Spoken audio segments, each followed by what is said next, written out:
No tax on Social Security benefits for our seniors, and they deserve it because, you know what, inflation with their fixed income, mostly fixed income, inflation has absolutely destroyed our seniors and other people that are on fixed income. So I will also make interest on car loans fully tax deductible. That's a big deal.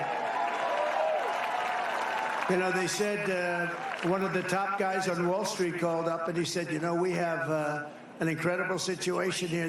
Where did you come up with that? It's like the paperclip. I said it the other day.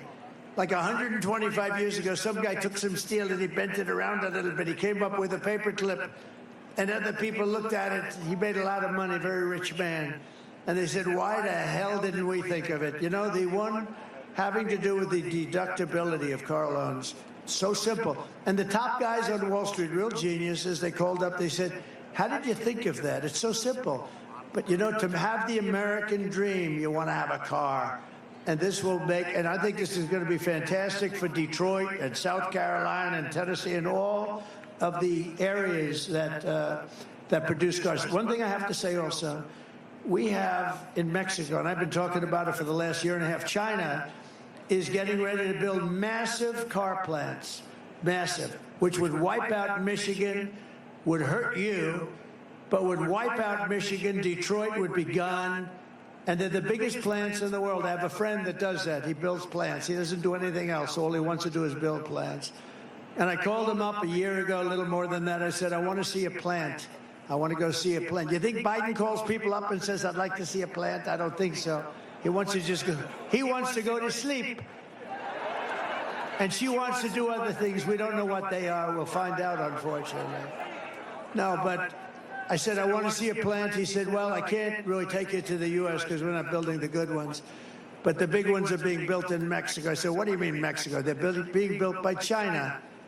And they're the biggest in the world, actually. And one plant will be doing more than all of Michigan. So I said, this is not good. And then they think they're going to take the cars, build them, and sell them over to the United States or go around a little horn and sell them to the United States and destroy our automobile. And it would destroy. So I said, I've had it. And I started talking about tariffs. We're going to put massive tariffs on these companies that are coming in and destroying our jobs and our companies. And so I went very public with it for the last 4 months about tariffs. I love tariffs. I love tariffs, what they can do for your income and protection, and even third-party things you can do just by the threat of tariffs, because we're the pot of gold. We won't be the pot of gold long if we don't do something.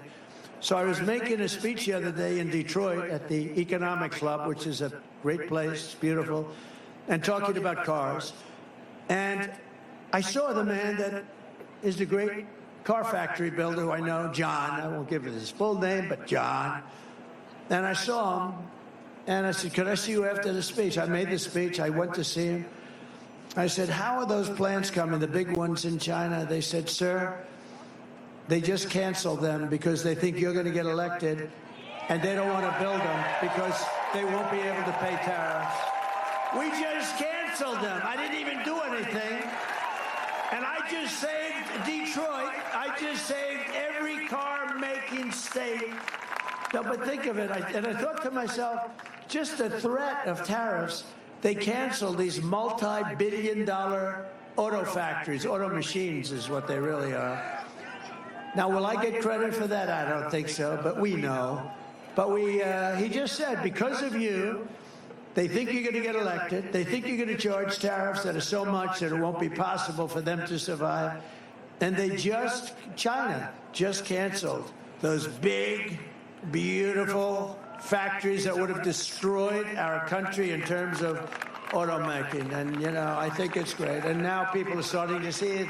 They're saying that was a pretty good thing to do. I didn't even do anything. Just the mere threat of that beautiful word kept what we have. Don't forget, a lot of it's been taken over 50, 60 years. We were the greatest powerhouse. We will have that back soon. I think we can compete with it. We will have that back soon. We're going to have so many auto plants and so many steel plants built in this country now. So simple, too. It's so simple. And you know, I've been talking about this for the last couple of months, and people are starting to understand it. They're starting to understand it. And you know, China does it. They've been doing it for a long time. They say, we don't want your cars. If you want to build a car, you build it in our country. They did it with Harley Davidson in India. They charge a 200% tariff on a motorcycle. They said, if you want to do this, you have to build it. We don't want your motorcycles. We're going to charge you 200. Harley Davidson said, we don't sell any in India. Tariff's too high. I said, what are you going to do? They said, we've got to build a plant over there, sir. We're the only one that doesn't do it because we're ruled by corrupt and stupid politicians, but we're doing it now.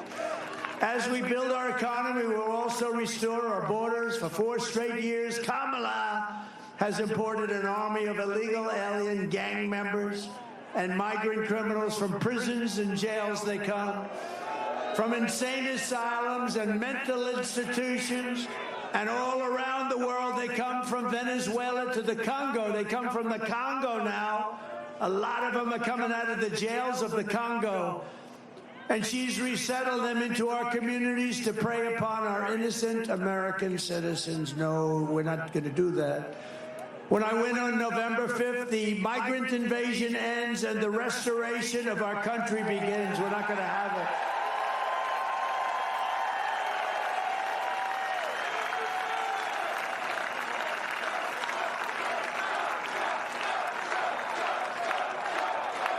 Thank you.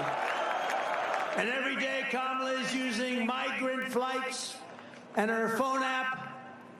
Do you believe they have a phone app for the criminal cartels to call up? Hello, this is Jose Rodriguez.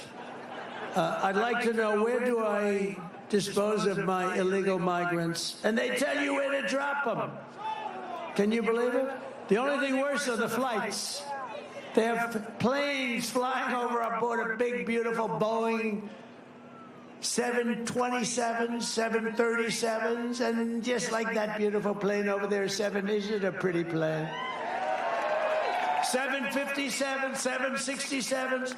They have planes flying back and forth, loaded up with migrants, only going one way, by the way, to flood Pennsylvania, Ohio, Michigan, and Wisconsin. That's what they're doing in the entire Midwest, with thousands and thousands of illegal migrants, and many of these are very dangerous people. They'll look at you, they'll cut you up, and they won't even think about it.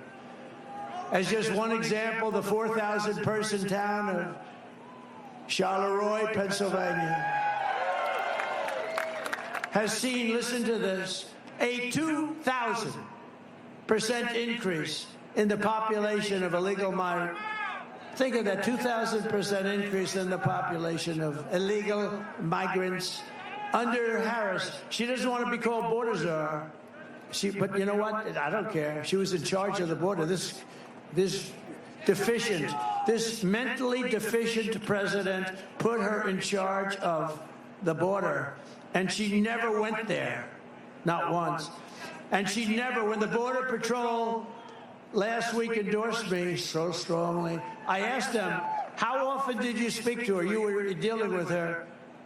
They said, sir, we never spoke to her once. I said, who did she speak to? There were like 40 guys on the stage, all the leaders of the Border Patrol. She said, not one of them did she speak to, not one.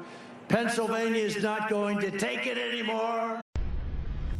Information. Truth